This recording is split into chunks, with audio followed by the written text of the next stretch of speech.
On the day of my wedding, news broke that our company was under investigation for tax fraud. To protect our little home and future, I turned myself in, taking the fall for Floyd Wagner, and served 10 years behind bars. However, when I was finally released, I found that Floyd had moved on and had a whole new family with numerous children. Heartbroken and furious, I confronted him. How could you betray me like this? But he just shrugged, completely unfazed. I needed to carry on the family line. His words made my eyes burn with unshed tears. I lost it, and we got into an argument. His parents tried to calm me down, cooing, "Even if Floyd has kids with someone else, you're still his wife. Just be gracious and move on. That's more important than anything else." To my surprise, even my own parents chimed in. These past 10 years, it was Floyd who took care of us. Wagners have a single male heir each generation. Were they supposed to wait around and risk losing that legacy? And besides, my father added, "You've been to prison. You already have a stain on your name." Honestly, the fact that Floyd hasn't divorced you yet is a blessing. I clenched my fists so hard my nails dug into my skin. Biting my lip, I held back tears and asked him through trembling lips, "What are you going to do about us then?" Floyd took a casual sip of his coffee, like this was just business, and answered, "As long as you behave yourself, I won't divorce you. But the Wagner Corporation will go to Cliff and the other 5 kids. They'll treat you well when they grow up. Don't worry," he added, as if that was some kind of consolation. That was the moment the last of my hope died. "I don't want that," I said quietly, then firmly added, "I want a divorce, Floyd." Without looking back, I reached out to the woman I'd grown close to during my time in prison, whom everyone respected. Divorce? Absolutely not. The person who reacted the most violently wasn't Floyd, but my father. He slapped me across the face so hard that I staggered. "I can't believe I raised such a petty, selfish daughter. With Floyd's wealth, he could even have multiple wives, yet he didn't divorce you. And now, you're throwing a fit over a few kids?" My younger brother also stood up suddenly. "Come on, sis. What are you even saying? The money for my house, my car, my wedding, all of that came from Floyd. So what if he has other kids? Why make such a big deal out of it? If it really bothers you," he added, "why don't you just have one for him too? It's not like you can't afford it." At that moment, I saw clearly how my so-called family, the ones I shared blood with, had chosen their side without hesitation.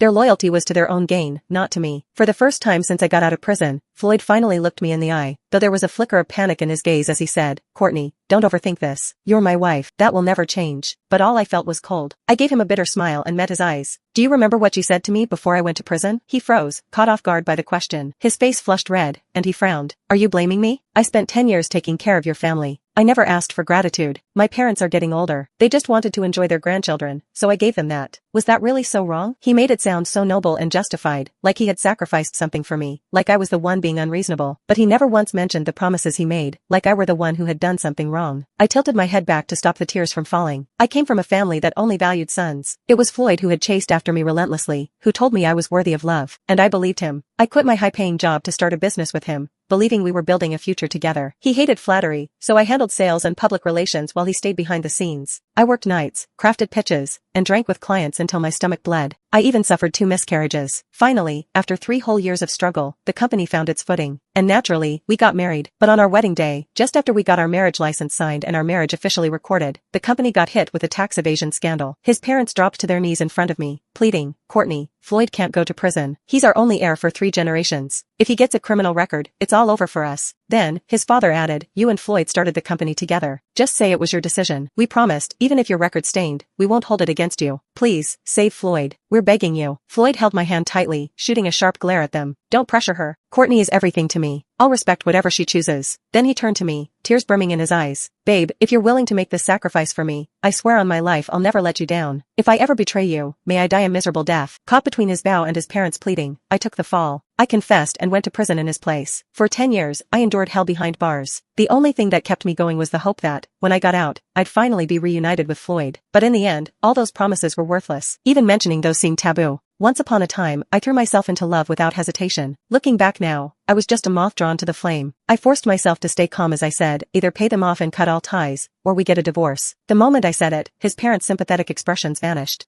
"Absolutely not," his mother snapped. "Do you think you can just waltz in and kick out our grandkids? You're nothing but a barren hen. What right do you have?" I looked straight at Floyd. For the sake of 10 years of loyalty and pain, I wanted to give him one last chance. But I guess he didn't expect me to be this firm. His face darkened, frustration twisting his brow. "Courtney, do you really have to do this? We finally have a chance to start over, and now you're the one tearing our marriage apart." When I didn't respond, he kept going. "You just got out. Maybe you're not ready to face reality yet. I'm not going to take what you're saying seriously right now. I'll give you some time to adjust. But Courtney, my patience isn't unlimited. I almost laughed in his face. He cheated, built a whole other family, and still expected me to clean up the mess. Now he's even pretending to be the bigger person? What a joke. Still, I didn't bother arguing. I turned and walked out. This place wasn't my home anymore, and I had no intention of forcing myself to belong. Just as I stepped outside, a Rolls-Royce pulled up to the curb. Out came Camellia West, the bold, loud woman I'd met in prison, whom everyone respected. She'd been released just one day before me. Girl, I went to the prison this morning to pick you up, only to miss you. Figured you'd come here, and I was right. She looked me up and down, then let out a snort. Let me tell you something, your so-called devoted husband? He's a damn joke. While you were rotting in prison, he was out there making babies with some shameless woman. And they managed to have 6 kids. Even dogs aren't that productive. Fuming, she pulled out a thick folder and slapped it into my hands. If this scumbag lived in a matriarchal society, he'd have been drowned in a dog cage by now. I glanced down at the documents. Page after page clearly showed records of Floyd taking a woman named Lizzie Woolridge to prenatal checkups and deliveries. 6 kids in 10 years. The oldest was 11, and the youngest was barely 6 months, which meant he started cheating even before we got married. Inside were also $7 million